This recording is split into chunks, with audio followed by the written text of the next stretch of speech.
Hello friends, welcome to our YouTube channel तैयारी exam की। आज के इस वीडियो में हम लोग कक्षा 10वीं की एनसीईआरटी बुक से हिंदी का सॉल्यूशन देखने वाले हैं। पाठ 1 है कक्षा 10 हिंदी भाग। यहाँ पे काव्य खंड है। गद्य खंड का हमने ऑलरेडी सारे वीडियोज बना चुकी हूँ। चैप्टर का नाम है यहाँ पे राम बिनु बिरथे जगी जन्मा, जोनर दुख में दुख नहीं माने, और जिनके लेखक हैं यहाँ पे गुरु नानक। आप लोग पिक्चर भी देख रहे होंगे और इसका हम लोग संपूर्ण पाठ का हल देखने वाले हैं। तो वीडियो को एंड तक जरूर देखिएगा और चैनल पे नए हैं तो सब्सक्राइब करके बेल आइकन को प्रेस कर दीजिएगा। तो देखिए हम लोग यहाँ पे आ चुके हैं। कवि किसके बिना इस जगत में यह जन्म व्यर्थ मानता है। तो यहाँ पे आप लोग किसके लिख लीजिएगा, गलती से किसने लिखा गया है। ओके, तो उत्तर हो जाएगा यहाँ पे प्रसिद्ध निर्गुण भक्त कवि गुरु नानक राम नाम के बिना मनुष्य जीवन को व्यर्थ मानते हैं, क्योंकि बाह्याचारों, कर्म कांडों और शास्त्रीय ज्ञान से परम तत्व की प्राप्ति नहीं हो सकती। इसलिए नानक कहते हैं कि जिसने जीवन में राम नाम नहीं लिया उसका जीवन व्यर्थ है। ओके, अगर आप लोग चाहें तो इसे स्क्रीनशॉट लेकर बना सकते हैं। देखिए क्वेश्चन नंबर 2 है जो कि बहुत ही महत्वपूर्ण है। वाणी कब विष के समान हो जाती है। तो उत्तर हो जाएगा गुरु नानक के शब्दों में जिसने राम नाम नहीं लिया उसका जीवन व्यर्थ है। राम नाम के बिना जो जीवन जी रहा है वह विष के समान है। वैसा व्यक्ति विष खाता है और विष ही बोलता है। इस प्रकार उसकी वाणी विष के समान हो जाती है। अब देखिए यहाँ पे क्वेश्चन नंबर 3 आ चुका है। नाम कीर्तन के आगे कवि किन कर्मों की व्यर्थता सिद्ध करता है। तो उत्तर हो जाएगा आप लोगों के पास बाहरी वेशभूषा, पूजा पाठ और कर्मकांड के स्थान पर सरल सच्चे हृदय से राम नाम के कीर्तन पर बल देना चाहिए, क्योंकि नाम कीर्तन ही अस्थायी शांति देकर व्यक्ति को इस दुखमय जीवन के पार पहुंचा पाता है। अतः राम नाम के आगे सभी कीर्तन व्यर्थ सिद्ध होता है। क्वेश्चन नंबर 4 आ चुका है। प्रथम पद के आधार पर बताएं कि कवि ने अपने युग में धर्म साधना में कैसे कैसे रूप देखे थे। तो उत्तर हो जाएगा यहाँ पे सिंपल सा, नानक के अनुसार राम नाम के बिना मनुष्य लौकिक वस्तुओं में उलझकर मर जाता है।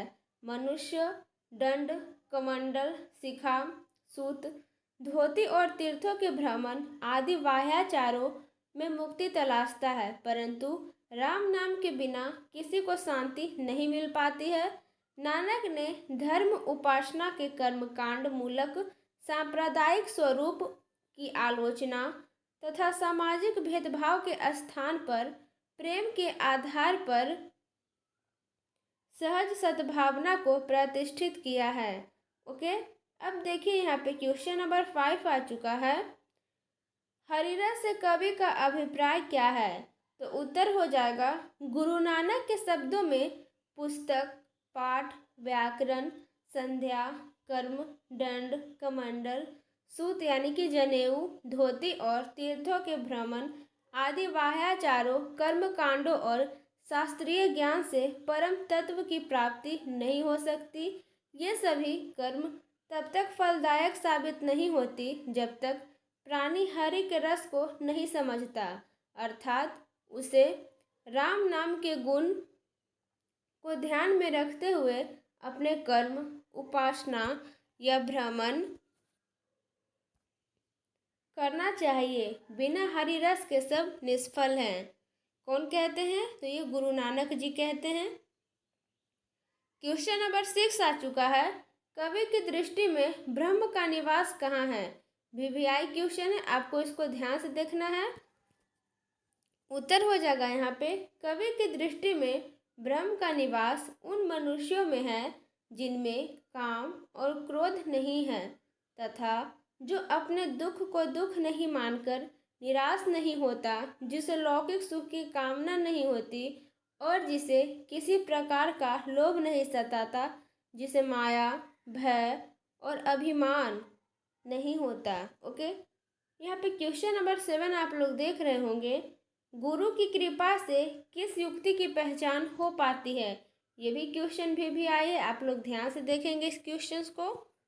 तो उत्तर हो जाएगा, गुरु की कृपा से मनुष्य अपने शरीर में ब्रह्म के वास को पहचान सकता है। यह काम, क्रोध, लालसा, मोह, अभिमान को गुरु की कृपा से तुच्छ मानता है। ओके, अब देखिए क्वेश्चन नंबर 8 आता है आप लोगों के सामने, जो कि महत्वपूर्ण है। इस टाइप का क्वेश्चन एग्जाम में आते रहता है, तो ये भी आई है। व्याख्या करे, कह राम नाम बिनु अरुझि मरै। तो उत्तर हो जाएगा यहाँ पे, इस पंक्ति में गुरु नानक कहते हैं कि जो मानव गुरु के दिखाए रास्ते पर नहीं चलता है, उसे मुक्ति नहीं मिलती है। राम नाम के बिना जीवन लौकिक वस्तुओं में उलझ कर मर जाता है। प्राणी, दंड, कमंडल, शिखा, सूत, धोती और तीर्थों के भ्रमण जैसे बाह्याचारों में मुक्ति तलाशता है, परंतु राम नाम के बिना ये सब व्यर्थ है। फिर ख है यहाँ पे, कंचन माटी जाने। उत्तर हो जाएगा, इस पंक्ति में गुरु नानक मनुष्य की पहचान बताते हैं। लौकिक और क्षण भंगुर दुनिया में मानव जीवन के सही और वास्तविक लक्ष्यों का परिचय दिया गया है।